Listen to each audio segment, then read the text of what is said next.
على بركة الله، بسم الله. ان شاء الله النهارده هنعمل بقسماط زي ما انتم شايفين وكده، ما شاء الله. بالبلدي بيفقش طعمه حلو قوي، مقاديره اقتصادية، وكمان كوبايتين دقيق هيعملوا لك كمية ما شاء الله وفيرة جدا، تفطري بيها بقى مع الشاي بلبن او تاكليها سناك كده. حاجة حلوة جدا وبسيطة واقتصادية وسهلة إن شاء الله وسريعة. على بركة الله هنبدأ. بسم الله، اللهم صل وسلم وبارك على سيدنا محمد وعلى آله وصحبه أجمعين. في البولة بتاعتي هنزل بمعلقة كبيرة كده من الخميرة الفورية، وعليها هنزل بثلاث معالق كبار مليانة من السكر.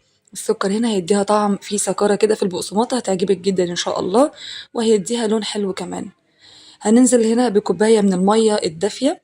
هدوب بقى السكر والمية الدافية والخميرة مع بعض، هسيبهم مثلا 10 دقايق كده لحد ما ألاقي الخميرة بدأت تتفاعل. هنزل بكوبايتين من الدقيق بتاعنا هنا جميع الأغراض.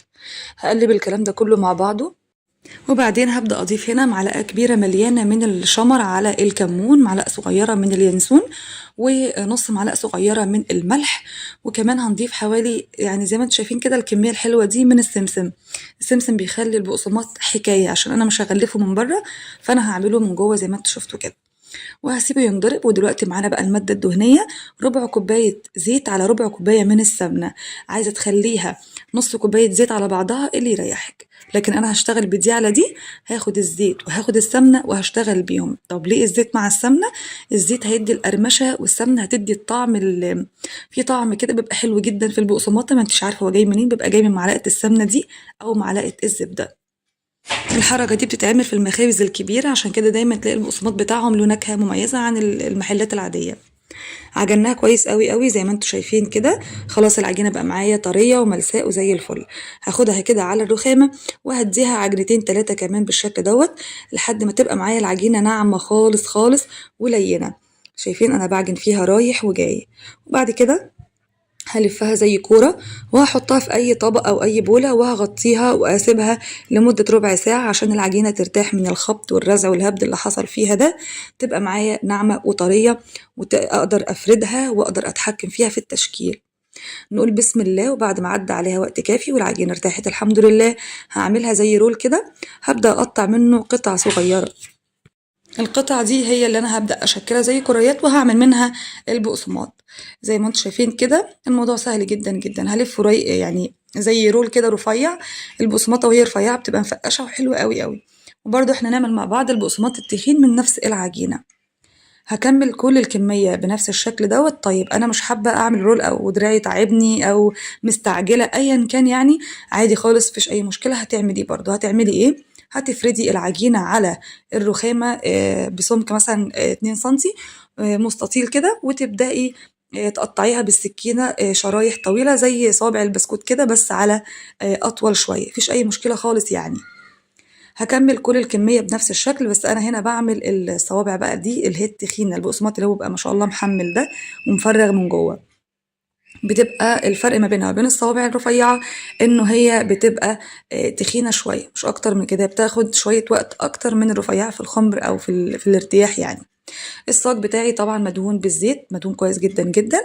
هبدأ أرص فيه أو عليه البقسماط بالشكل ده، الرفيع وكمان التخين، وهسيبه حوالي نص ساعة يرتاح تماما بقى بالشكل ده. بعد ما عدى عليه نص ساعة ارتاح وخمر، الحجم تضاعف ناعم اكتر بقى زي ما انتم شايفين ما شاء الله لا قوه الا بالله. الفرن بتاعي مسخن مسبقا على درجه حراره 200، وبعد كده هظبط درجه الحراره على 160 علشان ينشف جوه ويفقش كده ويقدد. احنا هنا مش بنعمل مخبوزات، احنا بنعمل حاجه اسمها نواشف او مقرمشات يعني. بيدخل الفرن بيقعد بقى على حسب انتي والفرن بتاعك. انا عندي تقريبا قعد له حوالي ساعه الا ربع حاجه كده، انا مش فاكره بصراحه. ولكن انتي بتفتحي الفرن وبتشوفيه، بتلاقيه بقى ايه، احمر قوي من تحت. خلاص اطفي ايدي الشوايه، لقيتيه كله احمر فوق وتحت مع بعضه، خير وبركه والدنيا كده معاكي زي الفل. بتخرجيه، وبعد كده بتشيلي بقى تحطيه في علبه، تحطيه في كيسه، زي ما انتي عايزه. ما شاء الله لا قوه الا بالله. بصوا بقى من جوه عامل ازاي، حكايه الله اكبر والله بجد، كانك شاريه من بره. ما شاء الله طعمه حلو.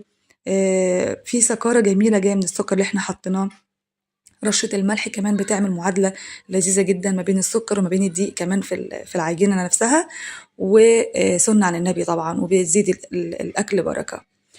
كوباية شاي بلبن بقى الصبح، كوباية نسكافيه، كوباية شاي سادة، تاكليه لوحده كده، تغمسيه بجبنة، ما شاء الله شغال في كله. سهل وبسيط وسريع ومش مكلف. كوبايتين دقيق ما شاء الله عملوا لك كمية وفيرة جدا جدا. عايزة اقول لكم ان احنا كان تقريبا شارينه مش عارفة ب60 جنيه تقريبا حاجة كده، شوية اقل من دول كمان. بصوا بقى لما بيتغطس، بصوا عشان خاطر مرتاح وخمران ومعجون كويس. بصوا شرب كمية حلوة من النسكافيه ما شاء الله، حلوة جدا جدا، طعمه في منتهى اللذاذة. اسمعوا الصوت كده، صوت القرمشة جامد جدا.